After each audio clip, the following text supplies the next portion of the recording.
안녕하세요. 대한민국 최고의 방송 스픽스에서 역전의 용사들 시간이 돌아왔습니다.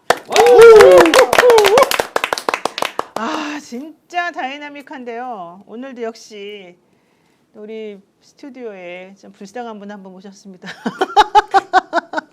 전 이분이 이런 식으로 고발당할 줄은 몰랐는데요. 김지호 대변인님 어서 오십시오. 안녕하세요. 예. 무섭다고 고발당한 민주당 경기도당 김지호 대변인입니다. 요새는 웃어도 국회의원한테 고발당하는. 그러니까요. 야, 진짜 놀랐어요. 어쨌든 좀 이따 그 얘기 좀 자세히 해주시고요. 네, 그리고 우리 최인호 전 의원님 어서 오십시오. 예. 의원님은 지금 밤열차 타고 왔습니다. 세상에 어제 밤열차 타고 올라오신 거죠? 오늘이 아니고 12시 반쯤 도착해가지고 그래도 기분 좋습니다. 네. 부산이 괜찮습니다. 분위기 되게 좋다던데요. 예, 그저께 이 대표 이재명 후보 유세 오셔가지고 정면 돌파했습니다. 산업은행 불가능합니다. 그렇죠. 대신에 부산에 더 덕이 될 HMM. 예, HMM 해양수산부 부산이죠. 꼭 하겠습니다. 근데 그게 산업은행 이전은 진짜 힘든데 HMM은 상장회사한테도 되냐 이렇게 또 질문들이 들어왔다던데요. 그러니까 이제 그 민간회사기는 한데 산업은행과 해양진흥공사에서 긴급 자금 등 공적 자금이 많이 투여됐죠. 그러니까 실질적으로 정부의 의지가 많이 반영되는 그런 구조입니다.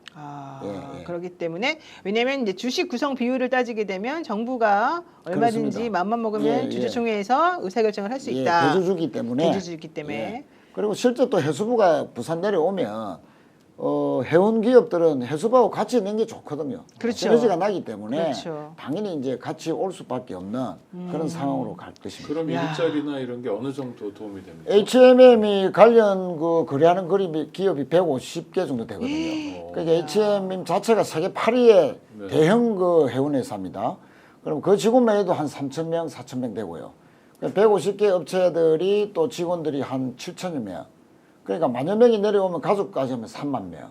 그러니까 부산이 인구가 계속 20년간 줄어가지고 노인과 바다였다며. 이제 지금 이제 그런 정도로 400만까지 갔다가 지금 320만 정도밖에 안 돼요.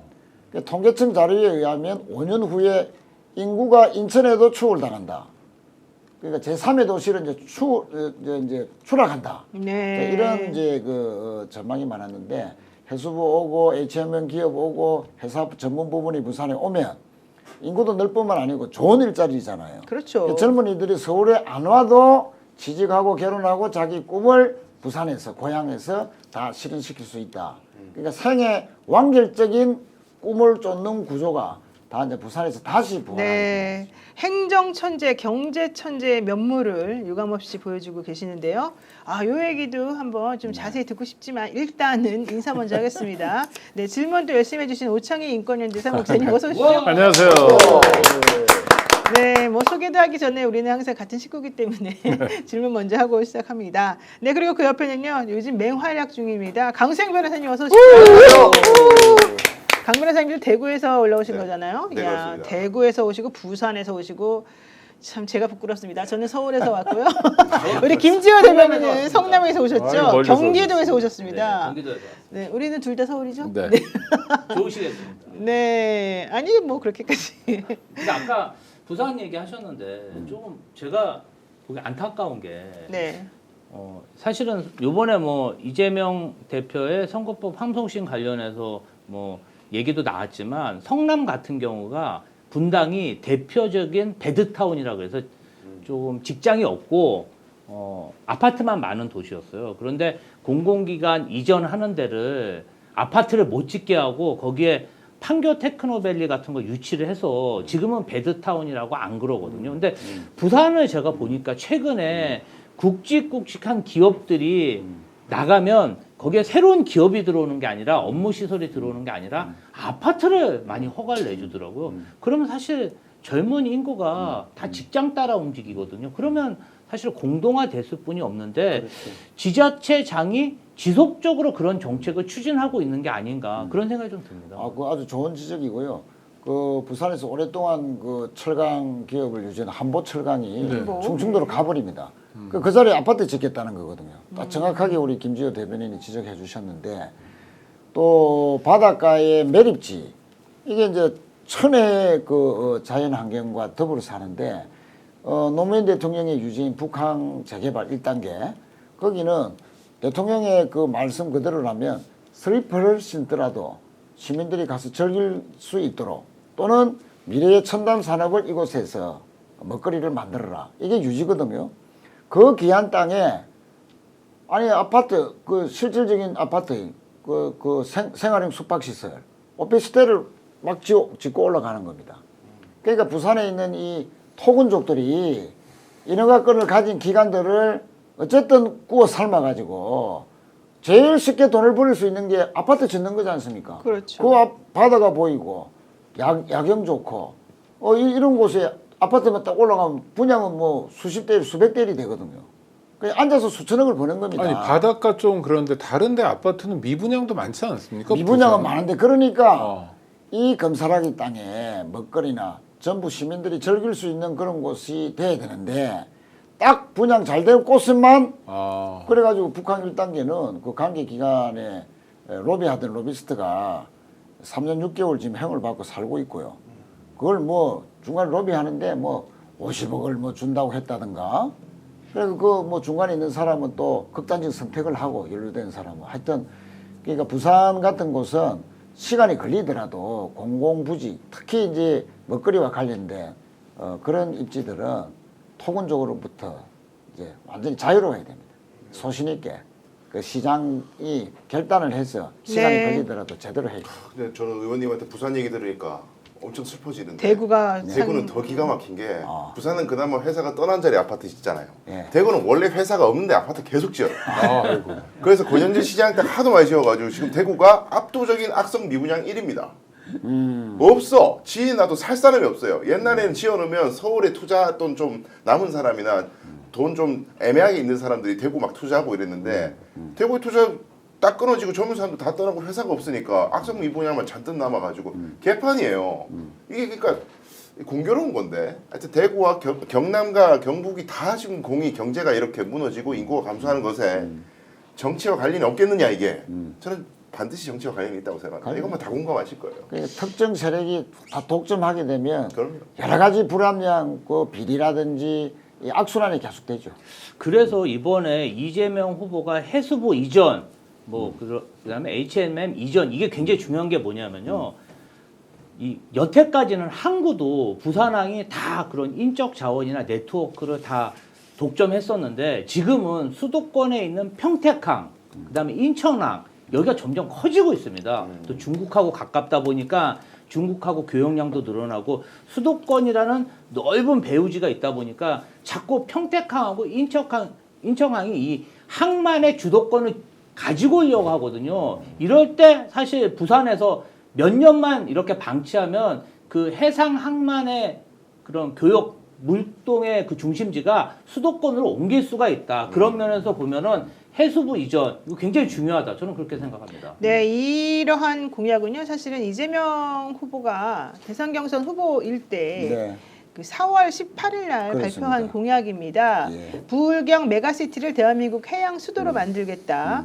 해양수산부를 부산으로 이전하겠다. 이제 지역 특화 공약을 제시를 네. 한 건데요. 실질적으로는 이와 관련해서 가덕도 신공항하고 네. 동남권 철도 사업도 차질 없이 준비를 해서 이 대륙철도 연결의 기회를 더하고 부울경을 키우겠다는 이런 얘기 지금 한 거거든요. 그렇습니다. 예, 그래서 실제 많은 생각을 그동안에 했구나. 이 각각의 지방자치들을 잘 활성화시키고 경제를 살리기 위해서 그렇습니다. 이런 생각을 좀 하게 됐습니다. 그러니까 이제 이재명 후보가 국가 경쟁력 차원에서 세계 5대 선도국가로 가기 위해서는 지금까지 뭐 선진국 수준으로 오기까지는 불균등 발전 전략에 일정하게 유효한 전략일 수도 있습니다. 수도권에 집중하는 것이. 그러나 이제는 더 발전하고 세계 5대 선도국가로 가기 위해서는 지방의 경쟁력이 다시 상승되지 않고서는 국가 경쟁력 자체가 확보되지 못하고 지탱되지도 못한다 하는 그런 부분에 대한 인식이 확고하다. 네. 그래서 국가 균형 발전에 대한 의지는 이재명 후보가 노무현 대통령만큼이나 아주 강하다, 강렬하다. 그럼 부울경에서는 이번에 이재명 후보가 상당히 많이 나옵니까 표가? 어떻게 예상하세요? 그러니까 이제 아니 굉장히 궁금해요. 아니 그냥. 지금 이제 각종 여론조사에서 네. 이재명 후보가 김문수 후보보다 앞서는 불경의 여론조사가 지금 두세 개 나오지 않습니까? 지난 대선 때는 윤석열 부산에서 58, 또 이재명 후보가 38.2 받았거든요. 그러니까 이 20% 차이가 전국의 0.73% 차이 나는 부분에 너무나 이제 부산의 역할이 좀 적었다. 상당히 좀 미안했는데 이번에 지금까지의 부산의 여론조사를 보면 상당히 해볼만하다. 1등도 노릴만하다. 네. 하는 그런 분위기로 지금 가고 있습니다. 네. 실비아 킴님께서 와 드디어 이른 새벽 시간에 맞췄습니다. 역전용사 시청을 위해서 캘리포니아 여기 새벽 4시 13분에 생방송 아이고, 접속을 아이고. 했는데요. 아유, 너무너무 감사합니다. 좋은 방송 매일매일 시청하고 있습니다. 오늘 하루 스픽스 힘 받아서 시작하겠습니다. 아자 아자 스픽스 아자 아자 이재명 아자 아자 대한민국 우와 이렇게 해주셨는데요. 진짜 힘이 나네요. 지금 여러 가지 이 여러 도시들의 발전이나 미래 청사진에 대해서 먼저 이야기를 하면서 시작을 하니까 매우 희망차고 이 대선이라고 하는 게 빨리 기다려지기도 하고 그렇습니다. 그런데 이렇게 즐겁고 뭔가 좀 업되는 이런 상황에서 또 슬퍼하고 있는 한 남성이 있습니다. 네. 많이 슬퍼. 네, 근데 별로 얼굴이 슬퍼 보이지 않지만 난 이제 웃지도 못한단 말인가? 나를 보고 어쩌란 말인가? 이렇게 지금 포효하는 김지호 대변인님 사연을 한번 들어볼까요? 아니 이제 어제 제가 유튜브 새날에 출연을 해서 그랬죠. 새날 제작진들이 제보를 받은 사진 2장을 올리신 거예요. 유튜브에 올리셨는데 이제 어허. 주진우 의원과 닮은 사람이 조금 이렇게 룸처럼 생긴 다중 음식소 뭐 술을 파는 것 같아요. 뭐 그런 데서 이제 술을 먹는 지인들과 술을 먹는 뭐 지인과 술을 먹는지 누구랑 술을 먹는지 모르겠지만 뭐 이렇게 남녀 비율을 이렇게 맞춰서 술을 먹는 사진이 한 2장 있더라고요. 그래서 좀 봤습니다. 보니까 그냥 보기만 한 거죠. 본인은. 다른 사람들은 이제 다 얼굴이 가려져 있고 주진우 의원만 안 가렸더라고요. 그래서 저 사람 주진우 의원 아니고 닮은 사람. 주진우 의원 그 아니 생긴 사람. 주진우 닮았다. 아니 본인이 자기 사진하고 인정을 했어요. 그래요? 네, 맞죠. 본인 부부동반 사진 인정했으니까 사진을 그래서 주진우 닮았다. 이러고 그냥 이러고 웃었어요. 아이 재밌네. 그리고 나서 이제 오늘 스픽스에서 방송을 하는데 기자들이 막 문자가 오는 거예요. 처음에는 이제 정기현 대표가 아니 혹시 뭐 사회에 무리를 일으켰습니까? 물어보다 아니요 저 무리 일으킨 거 없는데요. 근데 막 기자들이 문자를 보내주더라고요. 주진우 국회의원이 저를 고소했다는 거예요. 그 내용을 보니까 뭐 사진 관련해서 기분 나쁘다 그러면서 그 새날에 출연했던 패널들하고 저하고 제작진까지 다 자기가 또 고소도 아니고 고발을 하겠다는 거예요. 아니, 왜 고발이죠? 본인의 그러니까 얼굴이라고 참- 하지 아니 않으면 본인의 고소해야죠. 뭔가 명예가 훼손이 됐으면 네. 당연히 무서운데? 고소를 해야 되는데 또 고발했다는 거예요. 서울지방경찰청에 우편 접수할 예정이다. 네. 고발 일시 장소는 이렇게 그렇게 보여주고 네. 그다음에 고발 사유에 대해서는 선배 부부와 생일 파티 가로 열고 선배 부부와 사촌 동생 그리고 친구 등 전원이 전부 다 지인인데 이렇게 선배 부부와 생일 파티 했던 사진을 룸살롱 접대라며 허위 사실을 유포함으로써 평범한 여성들을 유흥 접객원으로 취급, 조롱하는 등 명예를 심각히 훼손했기 때문이다. 부부 동반 모임 사진임에도 타인의 배우자를 아무 근거 없이 유흥 접객원으로 취급하고 사생활에 문제가 있는 것처럼 방송하는 등 그 표현과 수위가 매우 비열하다. 현재도 치료 중인 지병을 조롱거리로 삼아서 마치 부정한 방법으로 군 면제를 받은 것처럼 허위 사실을 유포하는 등 인격 말살의 중대 범죄를 판단하였다.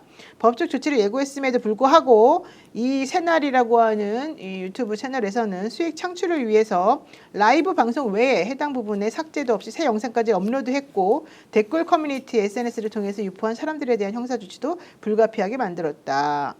특히 주부 직장인 여성을 유흥 접객원으로 조롱하였고 명백한 허위 사실이라고 공지했음에도 재차 범행한 점 등을 고려해서 형사 고발 외에 민사 소송을 추가 제기하고 이 유튜브 채널에 대한 법적 조치도 병행함으로써 허위 사실 유포로 수익을 얻는 범죄에 끝까지 책임을 묻겠다. 다만 고발 대상은 유튜브 PD XX 그리고 김규현 변호사 그리고 XX도 한 명 김지호 및 제작자 성명 불상자 이렇게 나왔고요. 김규현 변호사에 대해서는 대한변호사협회에 징계 요청도 병행한다 이렇게 말했습니다. 그런데 여기에 대해서 새날에서는 해라 이렇게 입장이 나왔습니다. 새날에서는 당신이 우리를 고발하거나 고소하면 우리는 무고죄로 당신을 고발하겠다. 자 근거가 무엇이냐? 1번 우리들은 주진우라고 말한 사실이 없다. 그다음에 본인이 지금 맞다고 인정하는 거냐 답변하라 이렇게 했고요. 두 번째, 주진우가 접대를 받았다고 말한 적도 없다. 그리고 세 번째, 허위 사실 증명을 위해서 메타 정보에 있는 원본 사진을 가지고 있는지 물어보고 싶다. 만약에 가지고 있다면 내놔라. 요새 말하는 메타 정보 원본 사진이라 함은 그 당시 찍힌 사진에 예를 들면 몇 월 며칠 몇 시에 찍혔고 뭐 장소가 어디고 뭐 이런 것들을 좀 특정할 수 있는 뭐 이제 이런 그 원리적 원본적인 그런 자료를 말하는 거고요. 조작 가능하지 않은 조작 불가능한 그런 자료를 말하는 것 같습니다. 자, 그다음에 네 번째, 그렇다면 당신 옆자리에 앉은 사람이 부인이란 말이냐? 네, 이렇게 얘기를 하고 있습니다. 다섯 번째, 그리고 우리는 신원이 확실한 사람으로부터의 제보를 받아서 이것을 한 것이다라고 지금 얘기를 했습니다. 이 새날도 세게 나가겠다 이런 얘기고요. 김지호 대변인도 장문의 글을 올려가지고 나를 왜 고소했습니까? 정정미 사과를 하십시오. 나는 웃었을 뿐입니다. 아니 그러니까 저는 그냥 봤어요.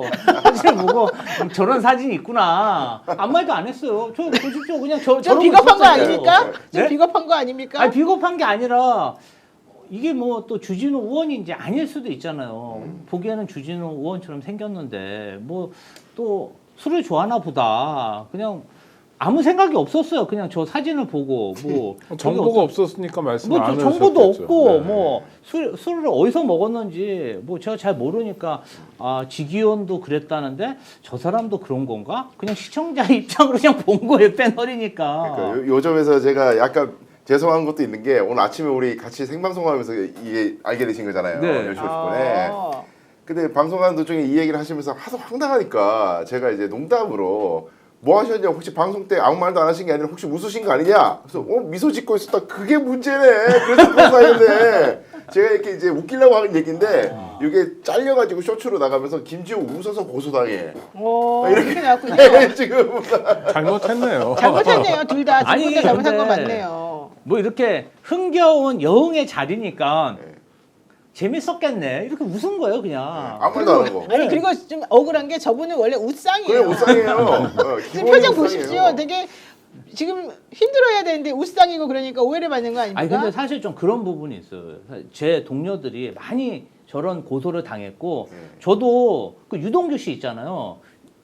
인터뷰 나왔고 유동규 씨는 전 개인적으로 검찰의 마스코트라고 생각한다. 이런 얘기도 그것도 고소해서 기분 나쁘다고 무혐의 처분 받았죠. 그 사실은 한동훈 대표가 옛날에 유세하고 다닐 때 사람들이 막 많이 몰려다니는 걸 보고 아 국민의힘은 전통적으로 솔직히 동원 많이 하지 않습니까? 버스 많이 오잖아요. 그 얘기를 했더니 그걸 또 민사소송을 저를 하면 괜찮은데 그 라디오 PD를 민사소송한 거예요. 지금 아직도 소송 중이거든요. 그때 법률위원장이 제가 알기로는 주진우 의원으로 알고 있습니다. 그러니까 그렇구나. 이분들이 그냥 검사, 법조인, 또 국회의원, 그냥 일반 시민에 대해서 그냥 무차별하게 고소하고 고발하고 그 다음에 민사소송을 거기서 괴롭히는 거예요. 아, 저 정말 이런 사람이 공직자 해도 되나? 저는 그런 안 돼요. 왜 안 돼? 짧게 말씀. 왜 안 되냐면 대한민국 고소 고발이 너무 많아요. 그래서 수사기관이 이것 때문에 움직이지 못할 정도입니다. 그러니까 수사관마다 어마어마하게 갖고 있는데 사실은 이 고소고발은 국가형법권을 동원해서 김지호 대변인을 처벌해 달라는 거잖아요. 위협하는 거죠. 그렇죠. 위협하는 거죠. 그래서 입 다물게 하는 효과도 있지만 또 하나는 이 사람이 검사 출신 국회의원이잖아요. 얼마 네. 전까지 여당 의원이고 검찰에 안정적으로 영향을 미칠 수 있는 사람이고 또한 검사 독재 정권에서 굉장히 유력한 역할을 했을 거라고 생각되잖아요. 법사위원이기도 하고. 법무비서관도 했죠. 그러니까요. 이런 사람이 김지호 대변인이 웃었다는 이유만으로 고발을 하는 건 이건 정말 잘못된 거고요. 특히 국회의원처럼 해결할 수 있는 문제가 굉장히 많잖아요. 왜냐하면 마이크도 늘 열려 있으니까 그런 적이 없다. 아, 이거 정말 부부동반 모임인데 오해를 해도 단단히 하셨다. 뭐 하면서 할 수 있잖아요. 자기 명예를 구할 수 있는 방법도 여럿 있고. 근데 왜 고소고발을 하죠? 버릇인가요? 네, 이런 상황에서 황명근님께서 김지호가 잘못한 게 맞습니다. 살인 미소이기 때문에 어쩔 수 없습니다. 네, 그리고요 같이 고발당하신 김규현 변호사님은 주진 의원님 어서 오세요. 직접 영상 확인하신 거 맞죠? 나중에 무고 걸리고 나는 몰랐어요. 보좌관이 다 한 거예요. 이렇게 하시면 안 됩니다. 부장검사까지 하신 분이 왜 고발이랑 고소를 구분을 못 하십니까? 같은 검사 출신으로서 매우 불쾌합니다. 이렇게 얘기했고요. 또 이런 얘기도 했습니다.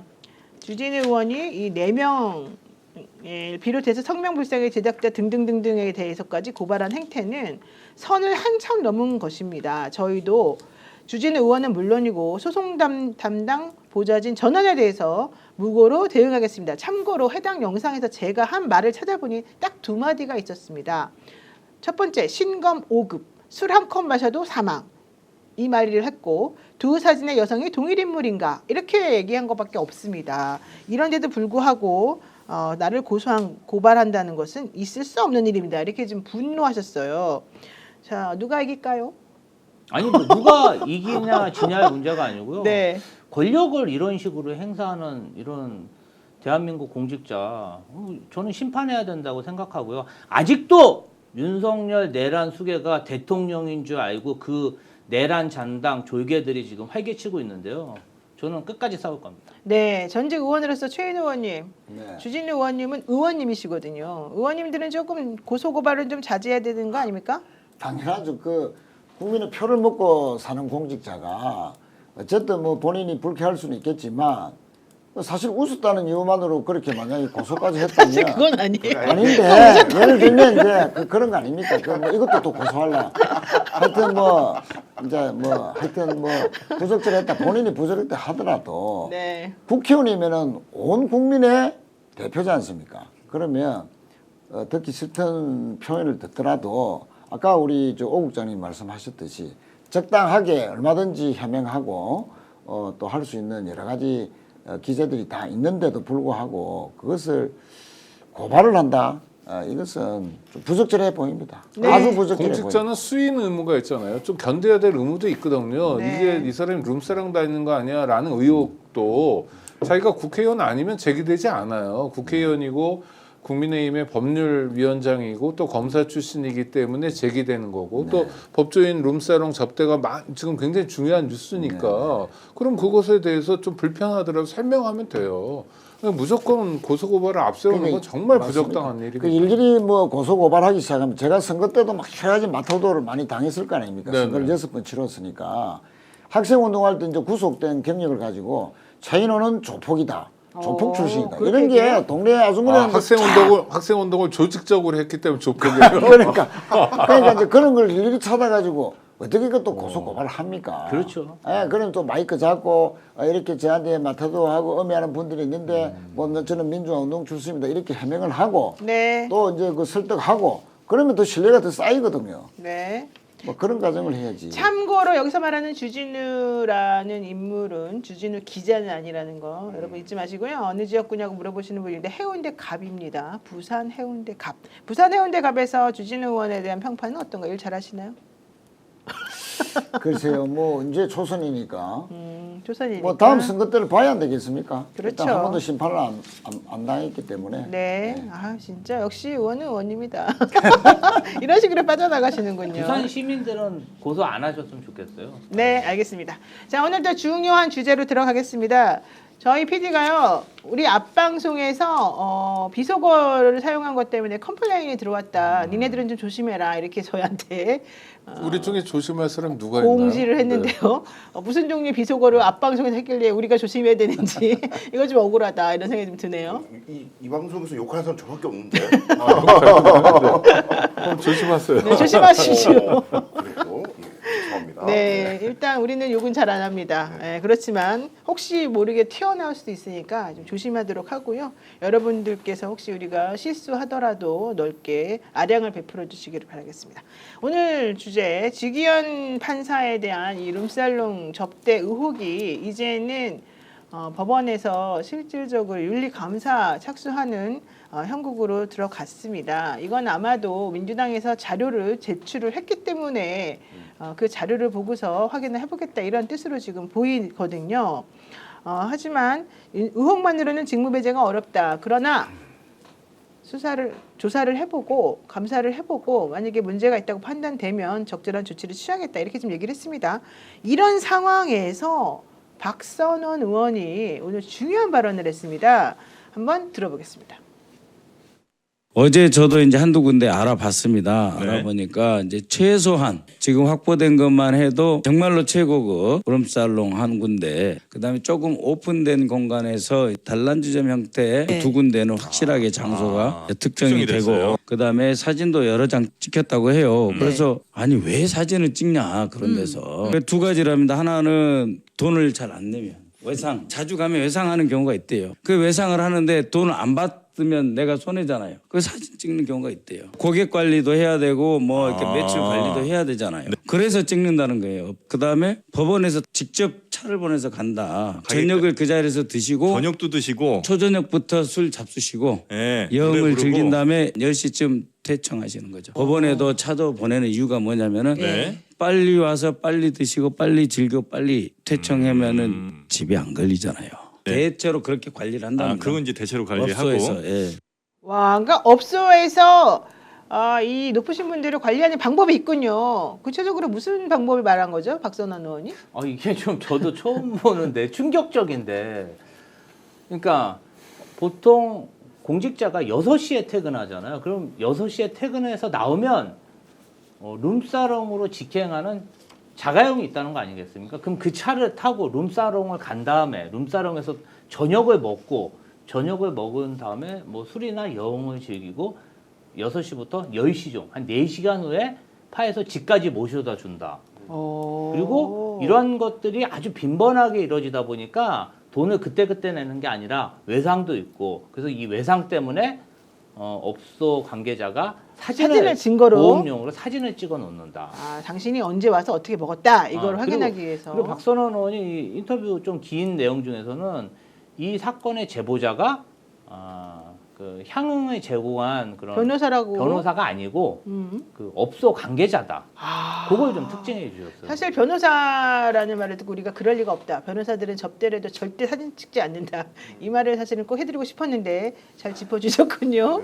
근데 이제 네. 저는 또 이제 주변에 회사의 영업사원들 중에 이렇게 많이 접대하고 이런 친구들한테 저 이 시스템 잘 몰라서 물어봤어요. 이 박선원 의원 얘기 듣고 궁금해서. 근데 그 친구의 해석은 참 신박하던데 6시에서 10시까지 지금 시간이 나왔잖아요. 근데 그 시간대는 그러니까 교통으로 치면 한산한 시간이라는 거예요. 원래 저런 곳은 다른 곳에서 식사하고 맥주 한잔하고 다른 데 술 먹고 마지막에 2차, 3차로 가는 곳이라는 거예요. 처음부터 그렇죠. 저기를 안 간대, 보통 사람들은. 그래서 보통 10시, 11시가 피크 타임이고 그 말은 10시, 11시에 가면은 이제 접객하시는 분들, 그러니까 여성 접대부들을 모시기가 어렵다는 거예요. 근데 6시, 7시 요 시간대는 한산해가지고 원하는 사람을 모실 수가 있대요. 그래서 VIP를 모실 때에는 초저녁에 모셔야 된대. 뒤에 10시 때는 제일 붐벼가지고 막 경쟁이 치열해서 안 오고 막 한참 있다 오고 이러기 때문에 초저녁에 VIP를 모셔야 돼서 아마 그랬을 것이다라고 저의 지인이 이야기해 줬습니다. 아니, 근데 너무 그럴듯한데요. 네. 네. 아니 뭐 룸사롱이 어떻게 돌아가는지 우리가 알 바가 아닌데, 자 이게 수요일 오전에 얘기가 나왔잖아요. 직위원이 누구냐면 윤석열을 풀어준 사람 아닙니까? 직위원 당사자가 지금 수, 목, 금이 되도록 한마디도 안 하고 있어요. 첫 번째 반응은 뭐냐면 천대엽의 법원 행정처장 금시초문이다. 뭐 자료 주면 알아볼 수도 있다 이런 정도였어요. 이 사람들이 뭐지? 어제 서울중앙지법 입장이 나왔어요. 입장 없다가 입장이죠. 우리는 아는 게 없으니까 확인된 바가 없으니까 할 말도 없다 끝. 오늘 대법원 입장 나왔어요. 확인 중이다. 아니 정말 이 사람들이 국민 위에 군림하는 사람들 같아요. 공직자가 겁이 없어도 이렇게 없을 수 없다. 지금 이 의혹은 뭐냐면 직위원이가 룸사롱에서 이해 충돌 관계 이해 당사자들에게 접대를 받고 그것을 통해서 정말 신성해야 될 양심과 법률에 따라야 될 재판 결과도 뒤집은 거 아니냐라는 아주 중요한 의혹. 또 직위원이가 지금 맡고 있는 사건이 내란 사건이거든요. 그렇죠. 내란 사건에서 윤석열을 풀어준 것도 혹시 그런 이유 아닌가라는 아주 중요한 국민적 의혹이 제기되고 있는데 당사자는 물론 법원에 누구도 책임 있게 얘기하지 않고 있어요. 그러니까 언론에 조금 나오면 확인이 조금 되면 그만큼 인정하고 요만큼 확인되면 요만큼 인정하는 아니 그래서 우리가 어떻게 법원의 결정을 승복할 수 있습니까? 변호사님들도 그 법원의 결정을 받기 위해서 맨날 이게 쳐가지고 갖다 주고 그다음 극존칭 쓰지 않으세요? 막 판사님 뭐 이러면서 그러면서 오매불망 자기의 운명이 어떻게 될지를 기다리는 국민들 입장에서 생각하면 이건 정말 심판해야 될 사람들인 것 같아요. 이게 직위원만이 아니라 이런 향응을 받거나 접대를 받거나 성매매를 하거나 이런 범죄자들도 그렇고 이걸 대응하는 법원 고위층들도 저는 심판해야 된다고 봅니다. 네. 지금 한 18,000분 정도 되는 분들이 우리 방송 시청해주고 계시는데요. 좋아요, 구독 좀 눌러주시면 좋겠고요. 지금 본질적인 부분을 우창혁 국장님이 이제 짚어주신 거예요. 뭐 룸살롱에서 뭐 어떤 식으로 할 수 있고 뭐 이거보다도 중요한 거는 국민들이 지금 의혹을 가지고 이 사건을 지금 대하고 있으니 진지하게 그리고 정말 의혹을 해소하는 방향으로 우리들에게 진실을 좀 알려달라. 그리고 우리가 사법부의 권위라고 하는 것을 인정하는 이유는 어떠한 종류의 외압이나 그런 유혹에도 넘어가지 않고 대한민국의 최상의 이 법을 적용하고 해석하는 기관에 종사하는 사람으로서의 자긍심을 우리들에게 보여주기를 기대했던 거 아니냐 이제 이런 취지로 지금 얘기를 해주시고 계십니다. 정말 맞는 말인 것 같은데 그럼에도 불구하고 지금 현재 법원의 태도가 사실은 조금 의심스러운 부분은 있습니다. 네, 왜냐하면 어제 그제 이 얘기가 나왔는데 그날 법원 공보관으로부터의 입장이 없었고요. 그 다음날 나온 입장은 매우 실망스러운 입장이었고요. 그 다음에 오늘 나온 입장은 결론적으로는 알았다. 우리가 조사해 보마. 이제 이거거든요. 근데 이게 보통 매우 중요한 문제이기 때문에 만약에 해당 부장판사님의 입장에서 거짓말이라고 한다면 이건 있을 수 없는 모욕 아니겠습니까? 그래서 그럼요. 분명히 여기 대해서 아주 정확하게 짚고 뭐든지 확실하게 얘기를 해주실 것으로 우리가 기대를 했는데 사실 이제 그것과는 다르게 지견부장의 입장 자체가 나오지를 않고 있기 때문에 의심스러워요. 근데 이상호 고발뉴스 기자가 어제도 터트린 뉴스가 있었습니다. 근데 이 뉴스가 사실은 사실인지 아닌지 저는 잘 모르겠습니다만은 혹시 알고 계시나요? 모르시나요? 네, 어떤 이상호 기자가 확인을 해봤더니 이건 다 이상호 기자의 얘기였습니다. 3개월 전에 그 생활안전과라고 이제 있죠. 경찰에 이렇게 유흥업소 단속하고 이러는 거기에서 그 동네 강남에 이제 유흥업소를 쫙 시찰을 하고 단속을 하고 이제 했답니다. 했는데 거기에서 당연히 이제 뭐 걸리는 상황도 있을 것이고 영업하시는 분들 입장에서 보자면은 이제 경찰이 와가지고 지적하고 이런 게 있으니까 좀 불편했겠죠. 이 과정 중에서 판사들과 정치인들의 이름이 나왔다는 겁니다. 그 업소의 주인으로부터. 그래서 그것들을 경찰 캐비넷에 넣어놓고 그것에 대해서 이제 보고서를 자기네들끼리 작성해가지고 올렸는데 그 내용이 국민의힘 측에 이제 들어갔다. 이거는 이상호 기자의 얘기입니다. 그래서 국민의힘에서 잘 됐다. 이거를 이용해야 되겠다. 근데 그 안에 딱 이름을 보니까 중앙지방법원에서 형사합의부장으로 계시는 분이 있네. 이제 이랬다는 거예요. 이제 이거는 어디까지나 저는 잘 모르는 얘기입니다. 그래서 이것 때문에 사실은 압박의 수단으로 이게 사용이 되었고 우리가 뜻하지 않게 구속 취소라는 결론을 맞게 됐고 이런 거 아니었겠느냐 이런 얘기를 좀 아니 해주더라고요. 제가 그 이재명 후보 선거법 1심 때 징역 1년 네. 집행유예 2년 나왔을 때 관여했던 변호사님하고 이 얘기를 하다가 내가 법조인으로서 정말 이런 얘기하면 안 되는데 판사가 너무 이상하다는 거예요. 저 사람 어디 룸사롱에 술 먹다가 사진 찍혀가지고 협박당하는 사람이 아니면 어허. 저럴 수가 있냐라고 그러는 거예요. 징역 1년을 때린 게 아무 죄도 없는데 근데 내가 법조인으로서 그 법조 경력도 오래된 분인데 이런 얘기 하면 안 되지만 이러면서 그래요. 그러니까 왜냐하면 그거는 우리가 사법부에 대해서는 그래도 인정해 왔잖아요. 네네. 물론 뭐 인혁당 재건이 사건에서 인혁당 피해자들을 죽인 것도 사법부고 다 그러긴 했지만 그래도 지금의 사법부는 다를 거라고 생각했던 건데 지금 이게 현실로 드러나고 있거든요. 영화 드라마에서 봤던 얘기가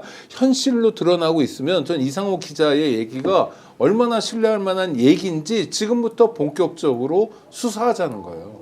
법관들도 수사 대상에 놓고 명명백백하게 가려야 됩니다. 그 이전에 이런 의혹에 대해서 여태까지 설명하지 않고 있는 직위원은 내란 사건을 담당할 적격이 없다고 봐요.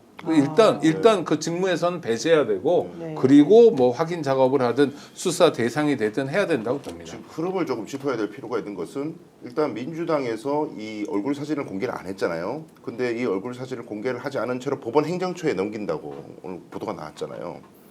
굉장한 자신감이라고 저는 생각해요.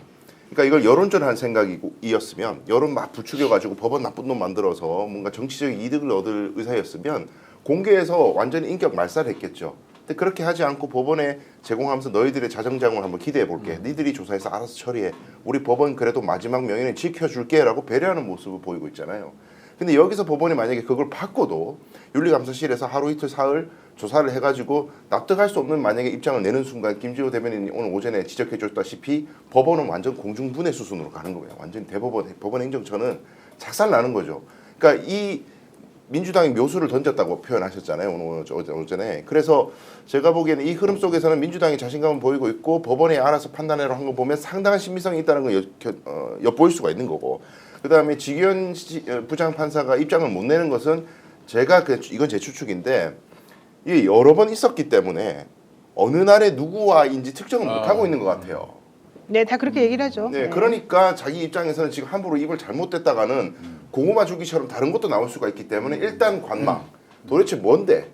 법원에 들어간 게 뭔데? 그걸 알고 나서 얘기하든지 말든지 하자. 이렇게 보고 있는 것 같습니다. 그 윤리감사관실에서 사실이 확인되면 징계 청구 예정이다 이렇게 했잖아요. 네네네. 사실이 확인되면 징계 청구는 징계 청구고 바로 수사 의뢰를 해야 되는 거 아닙니까? 그건 당연하죠.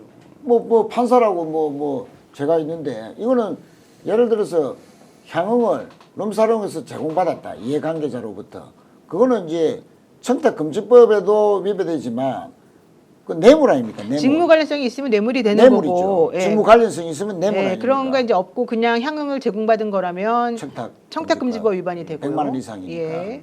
그러니까 어쨌든 뭐 실정법을 위반한 것이 명백해지는 상황에서라면 아니 그냥 뭐 징계 청구가 아니고 그걸 바로 그냥 수사 의뢰해서 바로 수사받도록 해야죠. 오늘 아마 공수처 고발장이 접수돼가지고 그렇죠. 아마 공수처에서 소식이 하겠죠. 됐으니까. 근데 저는 지금 공수처 고발된 게 너무 많아가지고 그러니까요. 공수처 인원도 없는데 그 인원도 자꾸 없고 수사하는데 그 돈도 시간만 없고. 걸리고. 예, 인원도 없고 돈도 없으니까 빨리 그거부터 먼저 예비비로든지 뭐 특별비로 해서 좀 줬으면 좋겠습니다. 그러니까 사실은 대통령 선거 끝나면 공수처 수사 인력부터 빨리 많이 보강해줘야 보강해줘야 됩니다. 예. 근데 이제 이런 의혹이 제기되면 당사자가 입장을 바로 밝혀야죠.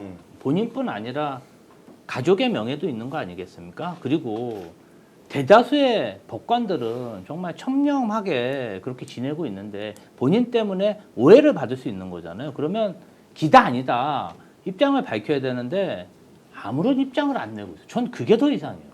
왜 버티는 건지. 글쎄요. 저는 아니길 바랍니다. 네. 아니라고 얘기를 해야지. 네. 왜 아니라고 얘기를 안 하죠? 일단 많은 분들이 민주당이 아무것도 없는데 저렇게 쓸 리는 없다 이런 얘기를 합니다. 그럼요. 왜냐하면 지금 이 대선을 앞두고 엄중한 시기에 까딱 잘못하면 완전 역풍을 맞을 텐데 사법부하고 그런 식으로 척져가지고 뭐가 좋을 것이며, 만약에 이 세 명의 검사 출신 의원님, 변호사 출신 의원님, 김용민 의원과 지금 김기표 의원 말하는 거죠. 그리고 언론인 출신 의원님, 노정면 의원, 이분들이 법을 얼마나 잘 알고 언론을 얼마나 잘하는 사람입니까?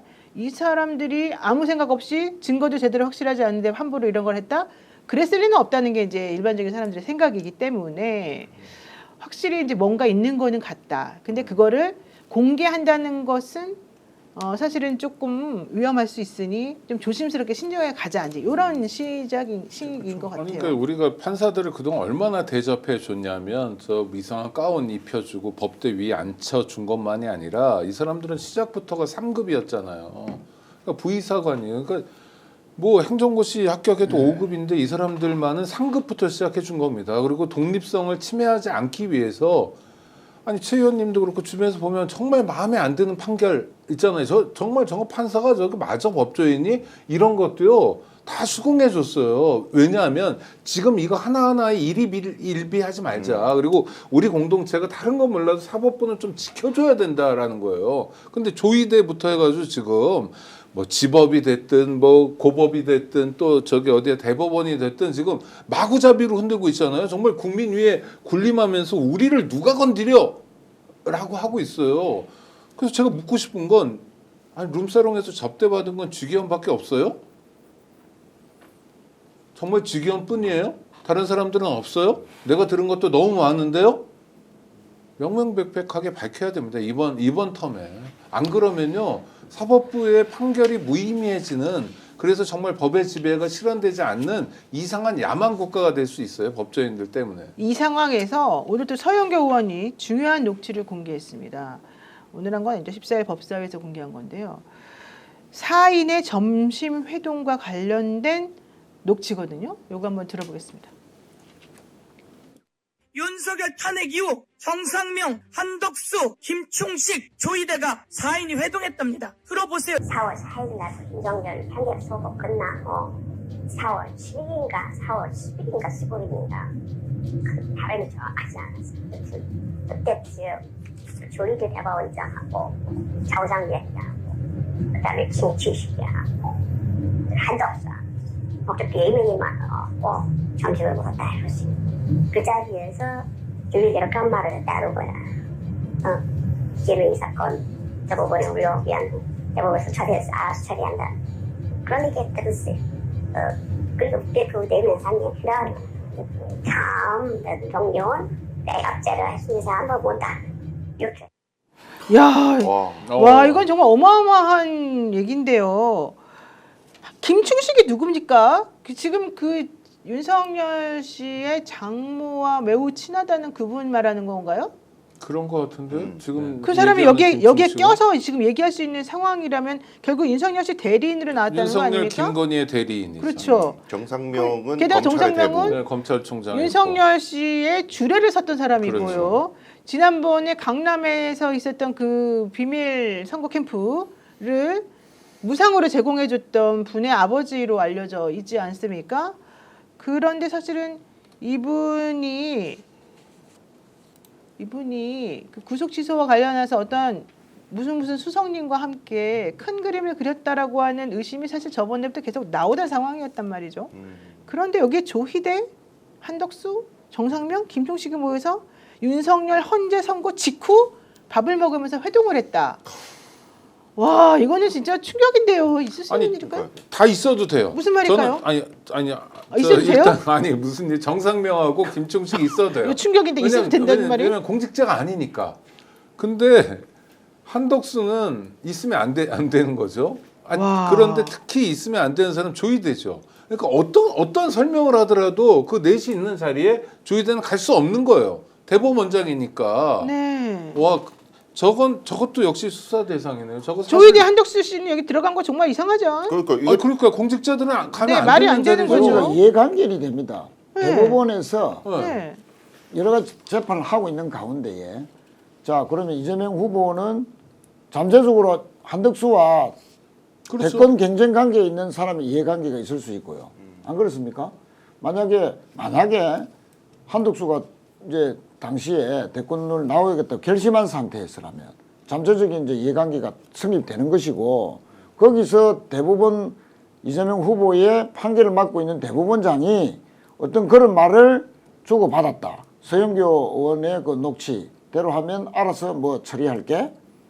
뭐 이런 식으로 하여튼 뭐 알아서 처리한다는 거는 와. 뭐 대법원에서 날린다. 그리고 파기환송시키고 일체 속도로 빨리빨리 해서 뭐 대선 후보 등록 직전에 날리든지 아니면 선거 중에 날리든지 그러면 기호 1번은 없어지니까 한덕수가 출마 결심하고 등록하면 그리고 김문수를 제끼고 후보 단일화 되면 그러면 1번이 없는 가운데에서 한덕수가 거의 사실상 단독으로 대통령 입후보한다. 그럼 저절로 되는 것이고 여기서 무서운 게 그거예요. 김충식이라는 분은 통일교 신자로 알려져 있어요. 근데 저번에부터 계속 나온 얘기 중에 하나가 그 통일교 이런 쪽에서 이재명 대표에 대한 신변을 위협할 수 있을 만한 뭔가 조치를 취한 거다라고 하는 첩보가 있었다고 계속 들어왔거든요. 그러니까 이제 그 그럼 지금 김충식 말씀하신 씨는 거랑 똑같은데? 일본과의 뭐 거구들하고 네. 국내 아스팔트 세력하고 뭐 연결고리다.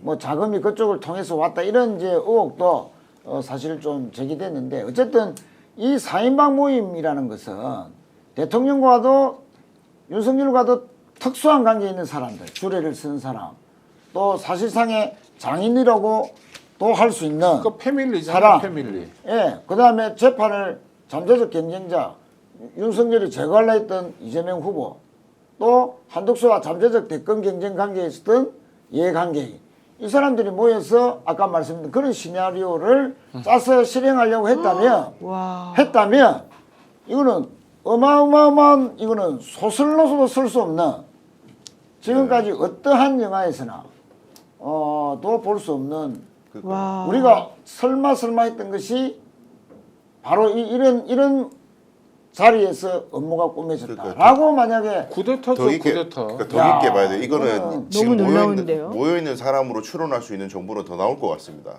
지금 들어가 있는 사람이 한덕수는 그냥 말이에요, 장기 말이에요, 플레이어. 아까 끝에 의원 내각제 얘기 나왔잖아요. 그 한덕수는 자기가 이렇게 시중일관 얘기했잖아요. 자기는 임기 3년 단축할 거다. 개헌만 하고 나는 끝이다. 개헌만 하고 물러날 거야. 그럼 의원 내각제가 됐든 4년 중임이 됐든 뭔가 개헌을 하고 물러난다는 얘기는 그럼 개헌의 목적이 뭐냐? 윤어게인이라는 거예요. 자, 의원 내각제를 하면 어떤 일이 벌어집니까? 의원 내각제하고 한덕수는 국민의힘에서 총리를 지명하게 되겠죠. 그럼 지명 누가 하냐? 뭐 윤석열이 됐든 윤석열의 아바타가 됐든 그런 식으로 총리를 지명을 해서 윤석열이 계속 마쿠해서 정권을 잡을 수 있는 그림을 그린다. 4년 중임제면 아예 윤석열이 다시 출마할 수도 있다. 한덕수 다음에. 그렇게 되는 거잖아요. 근데 그렇게 되기 위해서는 이재명이 대통령이 되면 안 되는 거고 이재명이 대통령이 안 되게 하는 가장 좋은 방법, 투표에서 이길 방법은 없으니 선거하기 전에 자격을 박탈시키자라는 얘기를 조희대가 와서 해주는 거고요. 근데 여기에 있는 총 설계자가 정상명이라는 사람은 검찰의 대부, 그 다음에 김충식은 거의 김건희하고 가까운 사람. 그러니까 윤석열과 김건희의 어떤 브레인들이 총지휘자가 돼가지고 앞으로 이 민주주의를 완전히 말살하고 투표를 완전히 말살시켜서 우리가 영구집권하는 길을 한번 열어보자. 혹은 세련되게 영구집권을 한번 획책해보자. 대놓고 할 수 없으니까 의원 내각제 됐든 뭐가 됐든 이 그림을 그렸다고 볼 수밖에 없습니다. 이거. 사실은 정상명 씨가 구속 취소에도 연관돼 있다는 얘기가 계속 있었거든요. 아니 그러니까 자, 정상명은 그렇다 쳐요. 근데 우리가 영화 드라마 의원님 말씀하셨잖아요.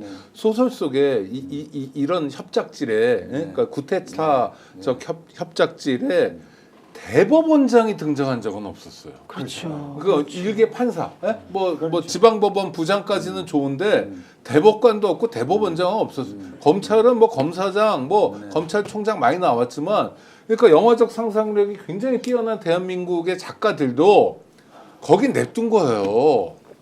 그건 정말 우리가 영화에서 은유적으로도 안 하겠다. 그러니까 법원은 좀 그런 존재다인데 대법원장이 직접 설치고 다녔다는 거예요. 대리인이 가서 만난 것도 아니고. 그래서 저는 국회에서 내란 특검을 다시 할 거 아닙니까? 할 때는 수사 범위를 내란이라는 게 12월 3일부터 시작했지만 사실은 지금도 내란이 되고 있다. 조희대 내란, 정상명 내란 이런 것처럼 범위를 제대로 잡아가지고 이분들이 정말 억울하면 억울함을 풀어드리는 수사라도 해야 되겠다. 명명백백하게 수사해야 된다고 봅니다. 지금 아까 내각제 말씀을 우리 강 변호사님 하셨는데요. 조금만 부연을 해드리면 이 내각제를 고리로 해서 정계 개편을 하고 소위 빅텐트의 명분을 제공해서 소위 반이재명 세력을 한꺼번에 싹 다 모으고 또 일부 뭐 야권 세력은 제3지대를 통해서 모여 있다가 또 개헌을 매개로 해서 다 모인다. 이게 이제 권력 구조가 내각제인데 사실은 그 정대철 같은 헌정의 회장 이런 분들은 뭐 순수하게 그냥 뭐 우리가 이 대립과 싸우는 정치를 없애기 위해서 서로 타협해야 되니까 뭐 그런 그 원론적인 이야기를 하는 척하다가 결국 나중에는 한덕수를 만난다 뭐 이래 됐지 않습니까? 그 양반들이 다 내각제를 고리로 해서 줄기차게 주장해온 사람들이거든요. 그러면 이런 사람들이 결국은 이 시국에서 윤석열이 저 헌법재판소 재판정에서 나는 3년짜리 최후 진술에서 그랬지 않습니까? 3년짜리 임기 단축하고 내각제로 권력구조 개헌을 하겠다. 그거하고 또 일치되는 겁니다. 일치. 그래서 한편으로는 정계 개편, 한편으로는 이재명 제거를 위한 사법 쿠데타 이런 식으로 정말로 이 기가 찰 정도의 아주 정밀한 컨트롤 타워가 야. 있고 네. 실행하는 사람들이 중간 곳곳에 있다. 그래서 라고 제- 이제 생각을 이래서 제가 우원식 의장 욕을 막 엄청 했던 거예요. 지금 이런 식으로 물밑에서는 개헌을 필두로 해가지고 여러 가지 음모들이 벌어지는데 나라의 미래상 한번 그려보자 그래가지고 무슨 대선하고 개헌 국민투표하고 같은 날 하자 그래갖고 제가 피를 토하고 막 욕을 했다고요. 저 전화 받았어요 국회의장실에서 살살 해달라고. 그 하여튼 이게 진짜 이 사람들은 포기하지 않는다.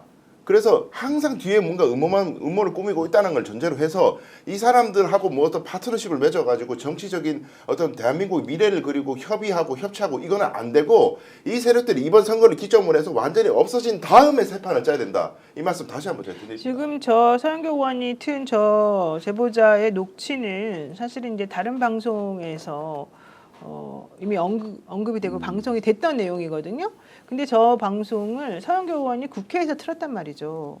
서영교 의원이 몇 선 의원인지 아시죠? 4선이죠. 네. 지금 저분이 정치판에 있은 지가 오래됐어요. 그리고 이 분위기를 너무 잘 알고 실제 어떤 것이 위험한지 위험하지 않은지 어떤 것을 공개해도 되는지 아닌지 남편도 변호사입니다. 다 확인을 네. 하고 사실을 하는 분이거든요.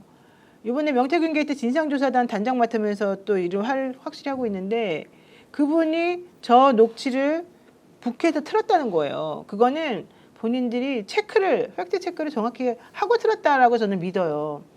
만약에 그렇다면 저기에 나오는 저 제보자가 누군지는 제가 잘 모르겠지만 조희대, 한덕수, 김충식, 정상명을 정확히 짚었는데 실제 저 사람들의 회동과 관련해가지고 그 이후에 벌어진 여러 가지 일련의 일들이 혹은 그 전부터 우리가 의심하던 일들이 다 지금 맞아 떨어지고 있어요. 요그 식사 장면에서 예. 모든 걸 이제 알겠네요. 이제 뭐든지. 모든 걸 담고 있는 모든 게 식사 들어가요. 자리다. 와, 그런데 여기에 지기현 부장에 대한 그게 지금 터졌어요.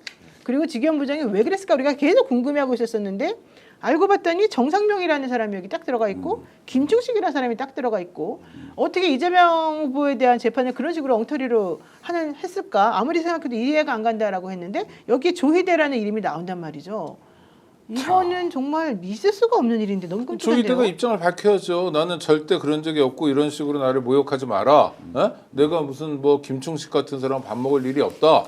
그리고 나를 특정하지 않은 3개가 나왔잖아요. 그중에 하루라고 잘 못 들었다고 하니까 이 사람은 현장에 있었던 사람은 아니고 있었던 사람의 말을 전해 들은 사람 같아 보이는데 그럼 그 날짜에 자기 동선이 어땠는지 밝히면 되잖아요. 자기 저 서초동에서 밥 먹었다든지 난 구내식당 먹었다든지 해줘야죠. 그러니까 이런 의혹에 대해서 그런 거 하라고 공보가 만들어 놨잖아요. 자기 육성 아니더라도 공보 파트를 통해서 얘기해 줘야 돼요. 안 하고 있잖아요, 이 사람들은. 게다가 저 목소리가 저 녹취가 14일날 나왔는데 그날은 바로 조희대 대법원장에 대한 청문회가 열리던 날이었습니다. 그날 대법관들 아무도 안 아무도 안 나왔는데 나왔죠. 조희대 대법원장에 대한 저 녹취가 공개가 됐음에도 불구하고 조희대 대법원장은 저 녹취에 대해서도 아무런 말을 안 하고 있습니다. 다른 말 건 안 안 봐도 한다는 그날 청문회는 봤을 거 아니에요. 조희대와 그러니까 자기 대법관들 건데. 자기들 얘기니까. 지금까지 만 이틀 정도 된 거 아닙니까? 네. 그동안 입장이 안 나왔다는 것은 도대체 무엇을 의미하느냐? 아니 저건 아니다 사실이 기자 아니라면 바로 그 다음 날 말해줘야죠. 바로 대변인 시켜야죠. 공보관 시켜서 입장이 나와야죠. 4월 4일에 윤석열 선거 끝나고 4월 7일인가 10일인가 15일인가 4명이 만나서 점심을 먹었다. 조희대, 정상명, 김충식, 한덕수다. 이 4명의 조합은 어떻게 만들어진 것인지 이게 만약에 가짜라면 서영교 의원은 책임을 져야 되고 정치 책임을 져야 되고 이게 만약에 진짜라면 여기에 언급된 4명은 정확하게 밝히고 석고제재를 해야 되죠. 이게 무슨 있을 수가 있는 일입니까? 도대체 뭡니까 아니, 이게 이건 도대체가. 수사 이거는 대상. 검찰에서 있을 수 바로 없는 수사 일인데요. 들어가야 되는 거 아닙니까? 수사 만약 받아요. 해동 사실이 우리가 확인되면. 모두 코미디라고 웃으면서 낄낄거렸지만 왜 한덕수가 그렇게 기를 쓰고 나오려고 했는가? 그렇게 우회적으로 무소속으로 그렇죠. 나와가지고 경선 들어가서 한덕수가 안 될 수도 있을 걸 쫄아서 무소속으로 나가지고 경선 이긴 사람하고 1대1 단일화를 해가지고 어떻게든 무조건 한덕수가 국민의힘 후보가 되게 하려고 공작을 펼쳤던 찐윤들 왜 그런 짓을 했을까? 코미디 펼쳐가면서 그런 것도 여기 설명이 되잖아요. 아니, 이 스토리에서.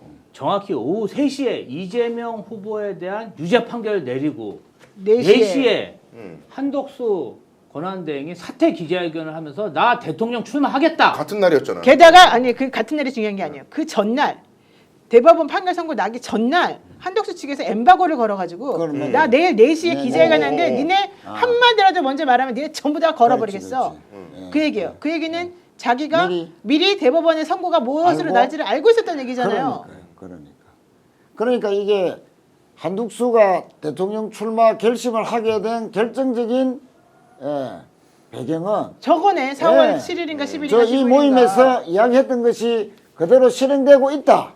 대법원에서 조희대가 그렇게 말했던 대로 지키고 있다라는 것에 대한 확신이 서니까 결심을 붙이다가 딱 판결 나니까 아 이건 고등법원에서도 그렇고 다시 제3구심을 오더라도 이거는 빛의 속도로 계속 하겠구나 퍼즐이 그냥 정확히 라고 맞춰져요. 판단하고 사퇴하고 대통령 출마 근데 그러면- 이렇게 생각할 수밖에 없는 저 해동 아니냐. 그러면 이 순간 김문수는 어떻게 되는 거예요? 이 모든 음모를 막은 열사가 되는 건가?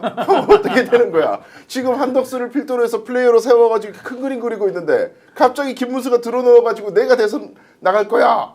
우기고 들어오는 아이, 거 막. 그래서 김문수 후보가 TK 선거 운동할 때 TK 내려갔을 때 저녁 먹자고 하니까 TK 의원 중에 딱 한 명 와서 먹었대잖아요. 네. 선거 운동을 안 한대잖아요 지금. 아니 지금 그리고 또 우리가 포인트 잡아야 될 게 있어요. 서석호 변호사예요. 네. 서석호 변호사가 그날 14일 날 나와가지고 증인으로 나왔잖아요.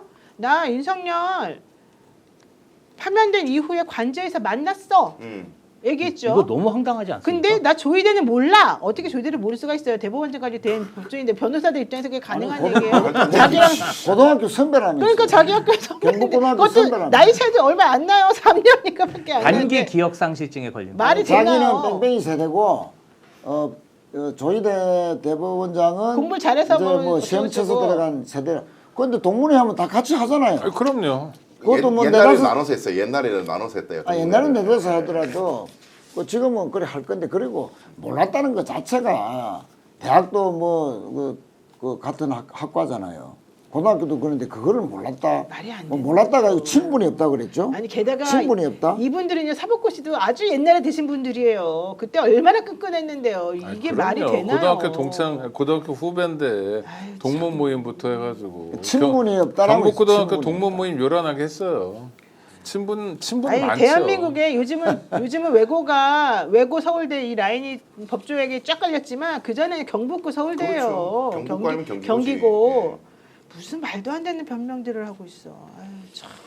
그런데 진짜 이게 맞다면 왜 조희대 대법원장은 가만히 있을까? 그러니까요. 이거는 가만히 있으면 안 되는 거잖아. 이런 말도 안 되는 본인 입장에서 말도 안 되는 내용을 사선의 민주당 국회의원이 터뜨렸는데. 그리고 자기가 대법원장인데 이런 게 뭐 야당이든 뭐 언론에서 들어온다면 법원의 신뢰를 깨는 아주 결정적인 이야기이기 때문에 그렇죠. 자기 개인의 명예만이 아니라 법원을 지키는 그럼요. 의미에서라도 밝혀야 돼요. 말도 안 된다. 정말 거짓말이다. 내가 이거 뭐 사실이면 당장 오늘이라도 그만둔다든지 뭔가 얘기를 해야 되잖아요. 안 한다는 건 뭐예요? 간접적인 시인이네? 답하세요, 조희대 씨. 너무 이상한데. 윤석열의 그 문제 해결 방법을 우리가 생각해봐요. 의혹 제기하면 일단 뭉개잖아요. 대답 안 해, 사과 안 해, 계속 시간 끌고 그냥 그 이슈가 지나갈 때까지 그냥 버티는 스타일이 윤석열 아닙니까? 딱 똑같이 하고 있어요, 전부 다. 그냥 뭉개. 근데 국민들이 그냥 뭉개칩니까? 이거는 사과의 차원이 아니고 정말 네. 이런 의심을 받았다는 것만으로도 부끄러워야 될 상황인데 그러니까요. 왜 가만히 있죠? 왜 이거를 수사를 누군가는 의뢰해야 되지 않겠습니까? 이거는 이제 공수처로 가야 되는 거 아닙니까? 공수처 사건이죠. 예, 공수처 못 사건 살겠다, 대법원장. 진짜. 공수처를 해체하겠다는 후보들이 있잖아요. 지금 김문수 또 누굽니까 이준석 마음이 어디 있는지 알 것 같아요. 우리는 누구를 그 사람들을 절대 뽑으면 안 되겠어요. 뭐 하는 짓이에요 이게 지금? 그러니까 이게 좀 윤석열이 모든 것을 배후 조정한다는 의심을 이제 할 수밖에 없는 것이 아니 검찰에서 일수 날수 직위원 그래 했는데 검찰이 그 포기해 버렸잖아요 항고를 그죠? 그 네. 검찰도 준한 거안 검찰도 했죠. 딱 네. 즉시한 거 보통한 거 다 포기했죠. 검찰총장 딱 손아귀 쥐고 있고 아니 이런 지금 방금 했듯이 대법원장까지 이렇게 컨트롤이 가능했다라는 그 고리들이 이런 식으로 나타나고 있다. 행정부는 한덕수, 그 뭐 다 입법부만 빼놓고는 권력의 수장들을 다 손아귀에 쥐고 탄핵은 당했지만 모든 권력을 국회 권력 빼고는 자기 이 손바닥 안에 다 쥐고 장난감처럼 이렇게 조정하고 있었다 하는 사실들이 이게 얼마나 엄청난 참 그러니까 이쯤 되면은 직위원은 있을 수 없는 이 쿠데타 방조예요. 직위원이 풀어져가지고 지금 바깥에 방조가 돌아다니는 아니고 공범이지. 네. 공동 정범이지. 그러니까 아예 그냥 어시스트 해준 건 완전 그냥 대놓고. 아, 나는 너무 충격인데요. 있을 수 없는 일인데. 우리 아이들이 공부하는 아이들이 도대체 이런 방송 듣고 신문 보고 하면 얼마나 충격받겠습니까? 아니 근데 이거 저기 좀 정말 김충식이 부끄럽습니다. 이게. 김충식이 왜 낍니까? 나는 김충식이 그러니까요. 도대체 무슨 위치에서 무슨 신분으로 저기에 낀 겁니까? 난 그게 너무 이해가 안 아니 가는데요. 패밀리죠, 패밀리. 아니, 어쩌면서 그러니까. 저 4명 중에 제일 센 게 김춘식이라고 말해도 틀리지 않을 것 같아요. 아니 근데 보세요. 소위 말하는 조희대, 한덕수, 정상명 이 사람들은 어쨌든 뭐 변호사든 대법원장이든 고관대장이라고 치고. 네. 그래요. 한덕수 총리였다고 칩시다. 김충식은 개인 아닙니까? 일반 이 사람들하고 정말 무관해야 될 만한. 그 패밀리죠, 패밀리. 근데 왜 이 사람이 거기 껴 있죠? 그냥 패밀리가 아니고 로얄 패밀리죠. 아, 로얄 패밀리. 돈 내려갔나 그날? 저는 김건희 대리인이라고 봐요. 그렇죠. 아니 김건희, 윤석열 두 사람의 얘기를 듣고 갔겠죠. 그거 아니고서 여기 갈 수가 대외적인 없는 활동을 사람이지. 했겠죠. 네. 근데 어떻게 이분들은 이 사람하고 만나죠? 이 사람하고? 그러니까요. 그러니까 벨도 없고 자존심도 없고 대법원장이 그래도 최소한의 품 이런 게 격이 있어야 되잖아요. 이런 것도 없는 거예요. 천박하기 짝이 없는 거예요. 다시 얘기하지만 아니면 아니라고 밝히세요. 와, 나는 정말 지금도 믿기지가 않습니다. 말이 안 됩니다. 우리 아무리 사법부가 신뢰를 못 받는다 하더라도 이런 거는 상상도 못했습니다. 아, 이재명 후보가 그 김정하 선생 만나가지고 했던 얘기, 문영배가 사실 내 친구인데 연수원 동기고 헌법재판관 간 다음부터 6년 동안 연결 한 번도 연락도 안 전화도 했다. 안 했다. 그리고 그렇죠. 뭐 상당에도 서로 안 갔다. 그랬는데 왜? 그 말을 공직자는 조심스러워야 되니까 서운하게 했다. 그러니까 떠올리니까 부모 상도 안 챙길 정도로 그냥 각자 조심했다. 근데 그거를 언론은요.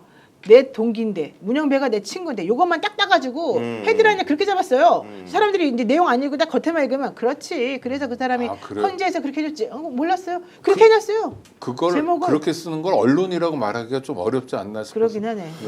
우리 서울고등의 이재건 부장이 양심 고백이든 뭐든 역사 앞에서 이야기해 줄 때가 온 것 같아요. 뭐 대법원에 조희대가 얘기 안 하면 서울고등이 얘기해야죠. 서울고등은 어쨌든 기일 연기를 하면서 이 모든 걸 물거품을 만드는 장본인이 됐잖아요 지금.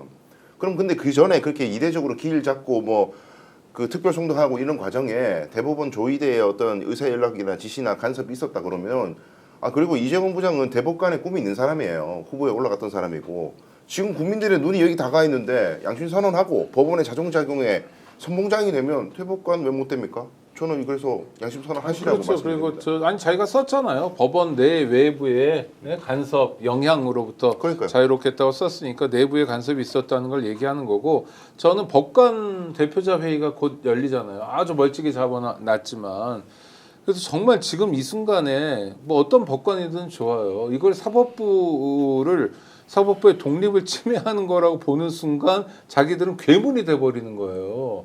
이게 얼마나 위험한 순간이고 여태까지 선배들이 또 정말 국민들이 다 참아주면서 만들어 왔던 아주 중요한 가치를 다른 누구도 아닌 지들이 허물고 있다. 대법원장부터. 법원 탄생 이후에 가장 심각한 위기 상황이라고 명심해야 됩니다. 너무 무섭습니다. 우리나라 하여튼 사법부의 민낯을 이제 적나라하게 드러내는 대목인데 이참에 어쨌든 저는 뭐 계속 표현을 그렇게 합니다만 12명의 대법관 중에서 10명이 찬성을 하고 2명이 이제 반대한 거 아닙니까?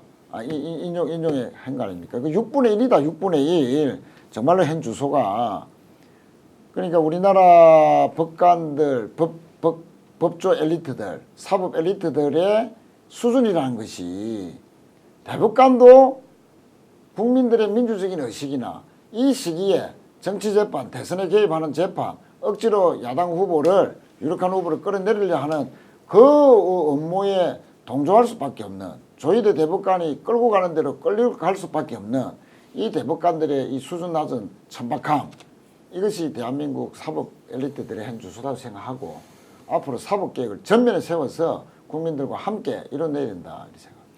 저번에부터 계속 무슨 건건 있을 때마다 김충식이라는 이름이 계속 사실은 등장을 했어요. 근데 우리가 일부러 사실은 그 사람은 뭐 개인이고 바깥으로 무슨 활동하는 게 아니고 함부로 뭐 확인된 것도 아닌데 함부로 말할 수도 없고 그래서 언급을 사실은 되게 그동안 저는 자제를 해왔습니다. 이 사람에 대한 얘기가 계속 들어와도. 근데 국회 청문회에서 특히 그것도 조희대 대법원장에 대한 이 청문회에서 저 녹취가 틀어졌는데 당사자들이 지금 아무도 안 말하고 있어요. 한덕수도 안 말하고 있어요. 정상명도 안 말하고 있어요. 조희대 대법원장 아무 말도 안 하고 있어요. 김총식도 마찬가지예요. 저 4명이 자기네들 이름이 거론이 되고 4명이 모여가지고 그것도 헌재 파면 선고 이후에 그런 일이 벌어졌다고 얘기하고 있는데도 불구하고 아무도 말을 못하고 있다는 것은 게다가 지기현 부장판사도 자기에 대한 이렇게 놀라운 폭탄이 떨어졌는데도 불구하고 아무런 입장 표명이 없다는 것은 이게 정말 고등법원에서 우리가 그때 이 재판 지연시키고 재판에 대해서 이렇게 추정하라고 연기하라고 할 때 우리들이 미친 사람들 모양 그 이틀 만에 100만 명 모았잖아요. 그렇게 놀라운 일이 벌어지리라는 거를 그들은 몰랐던 거죠. 국민들이 어떤 사람들인 거를 몰랐던 거죠. 자기네들이 그냥 하면 무조건 다 우리들이 바보처럼 끌려다닐 줄 알았던 거죠. 근데 제가 또 나중에 또 밝히겠지만 들은 확인한 바로는 서울고등법원에서 이재건 부장 있는 그 재판부에서 재판기를 바꿨잖아요. 5월 15일 날 하려고 했다가 그것도 다 이유가 있대요. 원래 정말로 바꾸려고 했었던 것이 아니라 놀래서 바꿨다는 거예요. 여론 때문에. 자기네들이 그렇게 선고하고 나면은 이재명에 대해서 이재명 범죄자, 나쁜 놈, 저런 사람 뽑으면 안 되지. 이런 쪽으로 여론이 흘러갈 줄 알았대요. 왜? 프레임을 잡았으니까. 우리는 대법원장을 비롯한 대법관 10명이 얘기하는 거니까. 우리들이 제일 정확한 사람들이고 편견이 없다고 사람들이 생각할 테니까. 그랬는데 앞불싸 그게 아니라는 게 확인이 된 거잖아요. 너무 놀라가지고 그 연휴 때였잖아요. 그때가 5월 1일 하고 난 다음에 연휴 때 다들 너무너무 놀라가지고 추이를 살펴봤다는 거예요. 우리는 대법원장을 비롯한 대법관 10명이 얘기하죠. 자, 그래서 결국은 바뀌었다는 겁니다. 결국 대한민국 바꾸는 가능성 거는 농후합니다. 대한민국을 바꾸는 건 결국은 국민이다. 국민밖에 없다는 걸 다시 한번 느끼게 됩니다. 지금 저 제보도 누가 해줬겠어요. 그 당시에 그 상황을 목격한 사람이 해줬겠죠.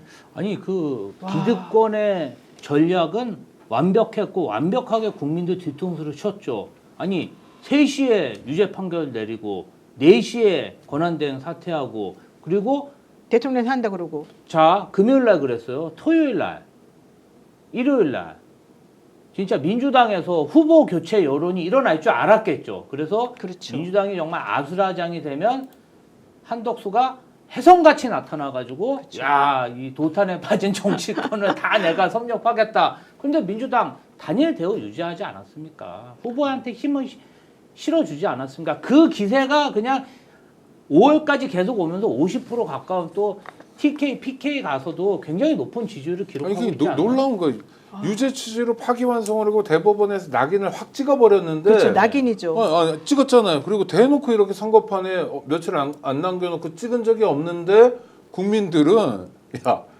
내가 판단할 거야 자식들아. 어디다 대고 끼어들고 있어. 내 시간이야. 내 역할이야. 그렇죠. 아주 정확히 아니 이런 주권의식 이런 국민 이게 이재명 후보가 나중에 대통령 돼도요 대통령하기 어려울 거예요. 정말 열심히 일하지 않으면 국민들이 잘 수준이 모셔야 그러니까 수준이 네. 너무 정말 높고 국민들을 잘 너무 모셔야 정확하고 그러니까요. 경탄할 정도예요. 그래도 진짜 조심해야 돼. 김충식 씨는 또 노상원 씨하고도 관계가 있다 하잖아요. 맞아요. 그렇다고 그러더라고요. 아주 또. 가까운 사이라 가잖아요. 그 뭐 성우회 등등 네, 후원하는 관계였다 하잖아요. 그 뭐 태육 장성들 모임에도 뭐 하여튼 뭐 그 친분이 아주 많다고 아니 그러고 쑥이님이- 김충식의 정체가 도대체 뭐예요, 이 사람? 너무 그러니까요. 놀라워요. 무서워 뭐 죽겠어요. 홍길동이야? 여기 번쩍 저기 번쩍 안 나서는 데가 없어. 양평고속도로 부문에서도 이름이 오르락내리락 제가 국토위 간사할 때 양평고속도로 네, 네, 네. 국정조사 감사하고 할 때 김건희 일가의 해결사인가요? 소름 끼칩니다. 쑥이님이 소름 끼칩니다. 이 말이 정말 맞습니다. 소름 끼칩니다. JSR님 국민들이 바보입니까? 아니 우리가 까딱 잘못했으면 큰일 날 뻔했다니까요. 진짜로. 나는 대한민국이 왜 이렇게 변해버렸는지 모르겠어요. 우리나라가 이러진 않았잖아요. 이렇게 엉터리는 아니었죠. 그래서 대법관 정도 되면 그래도 조심하기도 하고 그랬는데 그러니까 윤석열이 그 뒤에서 이런 것을 다 조정했다, 리모트 컨트롤을 했다, 컨트롤 타워를 이루는 핵이다. 그러니까 평상시에 검찰에 있으면서 이런 사람들과의 직간접적인 영향력을 행사할 수밖에 없는 그런 악의 어떤 유착고리, 관계, 카르텔 이걸 얼마나 강고하고 넓게 펼쳐왔으면 지금 국회 권력 빼고 정당까지도 강제 단일화도 해내는 이런 그 탄핵당한 사람이 이 손바닥 안으로 모든 것을 다 쥐고 장난감 주무르듯이 다 주무르고 있는 과연 이게 대한민국인가라고 한탄할 정도의 지금 대한민국 현주소다. 솔비치님이 저는 노변이나 진보 유튜브들 덕분에 많은 것을 알았습니다. 이런 공간이 아니었으면 가짜뉴스에 노란할 뻔했습니다. 진짜 그 말씀은 제가 충분히 이해가 되고요. 귀남님이 중요한 말 하셨습니다. 사실 이 얘기는 계속 신빙성 있는 썰 중에 하나였습니다. 조희대가 처음에는요 파기 재판까지 하려고 했답니다. 그런데 재판관들, 대법관들 중에 일부가 그렇게까지는 너무 심하다. 그러다 진짜 큰일 난다 해서 그냥 파기환송으로 끝냈고 문제는 파기환송 해가지고 고등법원에서 빨리 처리해가지고 위로 올려서 확정시켜 버리려고 그냥 그렇게라도 한번 하자. 파기자판 그때 주장이 나경원 의원이 파기자판 주장 한번 했었죠. 네 맞아요. 그렇게 했는데 그것도 결론적으로 여러 명이 안 됐어요. 했어요. 여러 명 했는데 아니, 주진우 나경원 씨는 자기가 판사 출신이고 남편이 춘천 지번장으로 유력 판사고, 판사고 법원장이고. 고위직 판사고 그러니까 뭐 의심이 되는 거예요. 아니라고 좀 말 좀 해줬으면 좋겠어요. 가장 먼저 얘기해야 될 사람 조희대. 여러분 너무 무섭습니다. 이 무서운 시국에 제가 책을 냈습니다. 변호사 우와. 노영희의 기록이고요. 여기 보면은 많은 분들이 호응해 주셔서 이미 책 사신 분들도 계시는데 그림도 제가 그리고 우와. 그다음에 챕터별로 그림을 직접 그렸어요? 아니 저희 화백이님이 계십니다. 안중걸 화백이라고 캐리커처 하시는 분이고요. 여러분들이 잘 모르는 내용도 이 안에 명태균 씨 관련해 가지고 제가 접근해서 들은 얘기들도 좀 있고요. 그다음에 대한민국이 진짜 어떻게 돌아갔는지에 대해서 제 나름대로 정리한 내용도 있습니다. 이거 읽기 되게 쉬우니까요. 혹시 시간 되고 여력 되시는 분들은 한번 좀 얘기를 해주시면 좋겠습니다. 변호사 노영희의 네네. 기록. 네. 책 제목 잘 뽑았네요. 그리고 조금 출판 정말 기념회가 언제라고요? 네, 지금 6월 21일 날 하려고 하는데요. 예, 그거는 이제 그때 가서 말씀드리도록 하고요. 중요한 건 우리가 정신 바짝 차리고 있어야 된다. 이 말씀 제가 드리려고 했던 거고요.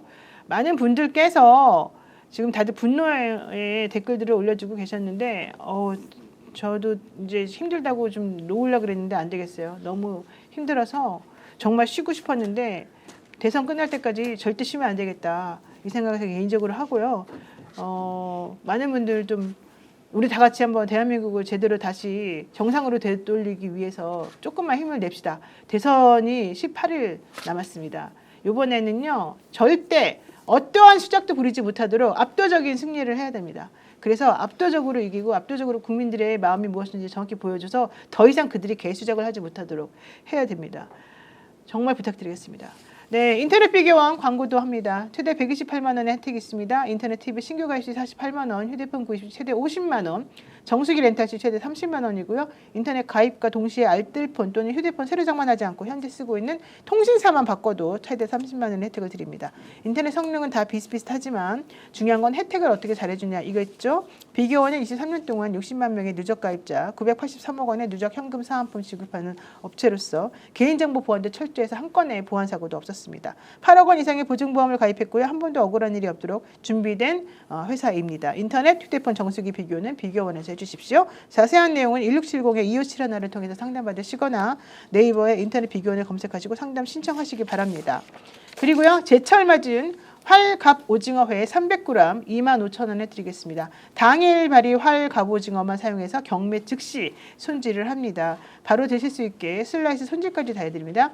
요즘 갑오징어 주문 폭주입니다. 지금 딱 드시면 아주 고소하고 달콤하고 맛있습니다. 신선하게 회로 한번 드셔보십시오. 여러분들이 믿고 찾아주는 경영푸드에서 이 품목을 구성을 했습니다. 제철 활 갑오징어 300g 25,000원이고요. 무료 배송입니다. 경영푸드는 모든 제품을 지금 무료 배송으로 드리고 있습니다. 저는 사실 배송비를 드리고라도 한번 이거는 꼭 먹어봐야 된다라고 생각하는데요. 많은 분들께서 또 응원해 주시고 도와주세요. 우리 소상공인들, 또 우리 진보 유튜버를 응원해 주시는 이 회사들 같이 상생할 수 있습니다. 우리 힘을 조금만 더 내서요. 이번 대선에서 우리 국민들이 얼마나 무서운 사람들인지를 한번 보여줍시다. 이게 그냥 말로만 그쳐서는 안 될 것 같고요. 이제 이념 전쟁 같은 거 다 떠나서 무엇이 정의인가, 무엇이 옳은 일인가, 왜 내가 이 대한민국에 살아야 되는가, 내가 대한민국 국민으로서 할 수 있는 일이 무엇인가 이번에 우리들이 보여줘야만 됩니다. 그렇지 않으면 저들의 말도 안 되는 이 공작에 나도 모르게 놀아났던 나 자신이 비참하게 느껴질 날이 올 것 같습니다. 여러분, 우리 반드시 사전투표부터 시작해서 투표하고요. 내 옆에 있는 사람들 귀찮다고 뭐 이미 다 끝났다 이런 식의 말도 안 되는 안심하는 얘기 믿지 마시고요. 반드시 이번에 곱빼기로 갑절로 표차를 벌려가지고 특히 그동안에 맨날 취약 지역으로 느껴졌던 곳에 계시는 분들도 누구를 대통령으로 뽑아야 될 것인가 잘 생각하셔가지고 이번에 선거에 꼭 임해주시기 바랍니다. 네, 한마디씩 좀 해주시죠. 부산 화이팅! 네, 부산 화이팅! 대구도 화이팅! 대구 화이팅! 경북도 화이팅! 경북 화이팅! 지금은 이재명. 지금은 이재명. 오, 고맙습니다. 오늘 방송 어떠셨습니까? 마음에 들었다면 구독, 좋아요로 스픽스를 응원해 주십시오. 여러분들의 구독, 좋아요는 가장 큰 힘이 됩니다. 스픽스 구독, 좋아요